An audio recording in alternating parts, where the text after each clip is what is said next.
નમસ્તે. તમને પણ થતું હશે ને હું કઈ પુસ્તક વાંચું છું? જી જરૂર. આજે આપણે એક એવી પુસ્તક વિશે વાત કરીશું જેમાં તમને કોઈ એવા વ્યક્તિનું ચારિત્ર, એવા વ્યક્તિની આત્મવિશ્વાસ, એવા વ્યક્તિની નિડરતાને તમને ખ્યાલ આવશે.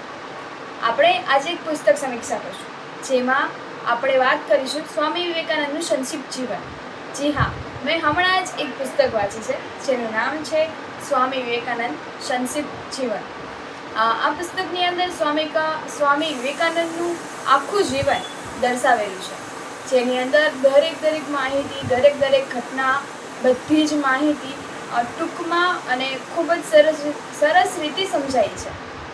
આપણે જોઈએ છીએ ઘણીવાર કે આપણે કોઈ મોટી પુસ્તકો લેવી પડે ને એમાં બધી વાત જાણવી પડે છે, પરંતુ આપણે ઘણીવાર જલ્દી માહિતી જોતી હોય છે અને માહિતી એટલે કે જાણકારી જોતી હોય છે, અને જેના કારણે આપણે જલ્દીથી કંઈક અનુભવ આપણને મળી જાય, તો તેની માટે આપણે નાની પુસ્તકો વાંચતા હોઈએ છીએ. તો મેં હાલમાં જ સ્વામી વિવેકાનંદ જેમનું જીવન મેં આખું વાંચવાનો પ્રયત્ન કર્યો, જેની અંદર દરેક ઘટનાઓ, દરેક વાર્તા બધો જ સમાવેશ થયો છે. તેમના બાળપણથી લઈને તેમના વય સુધીની દરેક માહિતી આની અંદર છે.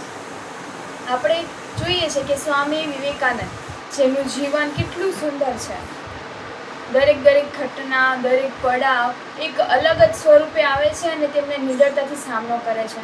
શિકાગો હોય કે પછી તેમનું બાળપણ, રામકૃષ્ણ પરમહંસ હોય કે પછી કોઈ બીજા, દરેક સમયે તે કેવી રીતે હેન્ડલિંગ કરે છે, કેવી રીતે સામનો કરે છે, તે પણ ખૂબ સરસ રીતે વર્ણન છે.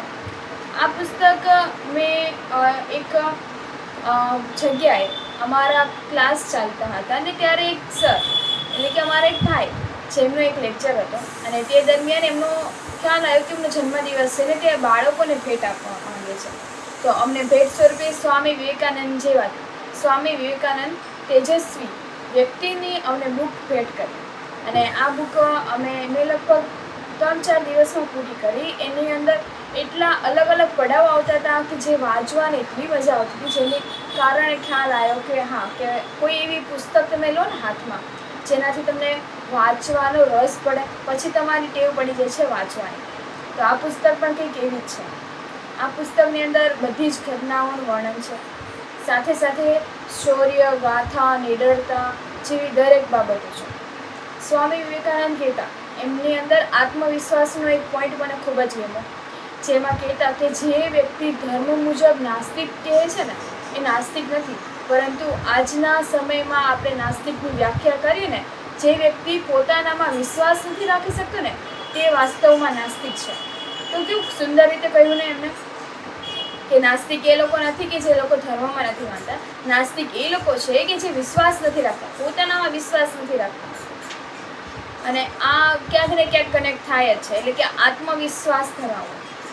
પછી છે નિડરતા, તો તે દરેક મુશ્કેલીનો સામનો કરે છે, દરેક ક્ષણમાં, દરેક ઘટનામાં, કોઈ પણ સમયે.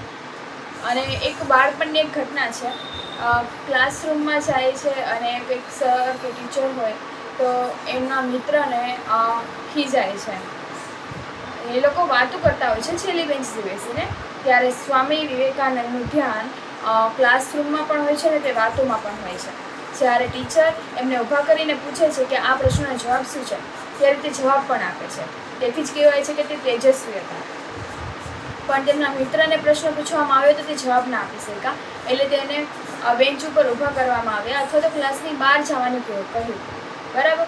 તો ત્યારે તે કંઈ બોલી ના શક્યા, બાળક કે કોઈ પણ વિદ્યાર્થી કંઈ બોલી ના શક્યા. પછી સ્વામી વિવેકાનંદે કહ્યું કે મને આવડી ગયું, મારો વાંક છે, એમને કશું જ ના કરવું જોઈએ, એમની સાથે એવો અત્યાચાર કે એ ટાઈપની ભાવના ન કરવી જોઈએ, મારો વાંક છે. એટલે સત્યનિષ્ઠા, એ સત્યનું પાલન કરતા વ્યક્તિ, સત્યના આગ્રહી એટલે સ્વામી વિવેકાનંદ.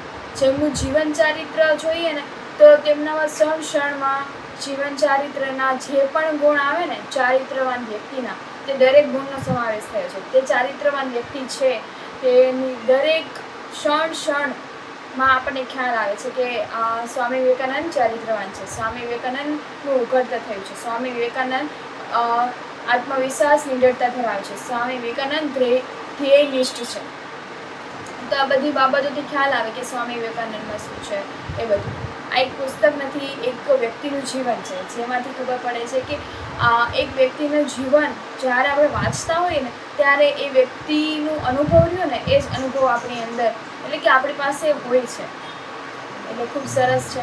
અને આ પુસ્તક મારા ખ્યાલથી દરેક બાળકોને, માતા પિતાઓને, બધા દરેક વ્યક્તિઓને વાંચવું જોઈએ. આની કોઈ ઉંમર નથી હોતી, વાંચવું કે જાણવું કે એની કોઈ ઉંમર કે સમય નથી હોતો. જ્યારે સમય આવે ત્યારે શીખતા રહેવું જોઈએ, જાણતા રહેવું જોઈએ. ખ્યાલ આવે તો તેથી વધુ જ આપણને કંઈક ને કંઈક જાણવા મળે જ છે. સમય અને મર્યાદાને ધ્યાનમાં રાખીને આપણે જલ્દીથી જલ્દી આપણે પોતાનામાં કેવી રીતે ડેવલપ કરી જમાના પ્રમાણે તો પુસ્તકો વાંચવા, જાણવા, સમજવું અને વધુને વધુ વિકાસ કરો પોતાનો તે ખૂબ જ આવશ્યક છે. પુસ્તકની અલગ અલગ માપદંડો હોય છે, તો આની અંદર સરળ ભાષામાં સમજાવવામાં આવ્યું છે. કોઈ એવા બધા શબ્દોનો યુઝ નથી કર્યો, ટૂંકમાં અને સરળ વાત કહી છે. લાંબુ નથી બનાવી દીધું, જે વાત છે સ્ટેપ બાય સ્ટેપ પરફેક્ટ છે. પછી બીજું જોઈએ કે લખાણ ખૂબ જ સરસ છે, જેથી તમને વાંચવાનો રસ જાગે. અક્ષર મોટા હોય છે, મીડિયમ તો તેથી તમને વાંચવામાં ખૂબ રસ જાગે. બીજું જોઈએ કે આની અંદર સ્ટોરી છે એટલે કે અનુભવ છે, તો પડાવો જે આવે છે ને એના કારણે વાચક વાંચતો રહે છે. અને હું મારો પર્સનલ અનુભવ કહું કે આ કેમ વાંચવું જોઈએ તો મારા જીવનમાં પણ કેટલા બધા પરિવર્તનો આવ્યા છે. હું પોતાના ધ્યેય સાથે બંધાયેલી છું, તો મારો સંકલ્પ મને ખ્યાલ છે તો એના ઉપર કામ કરતી થઈ છું.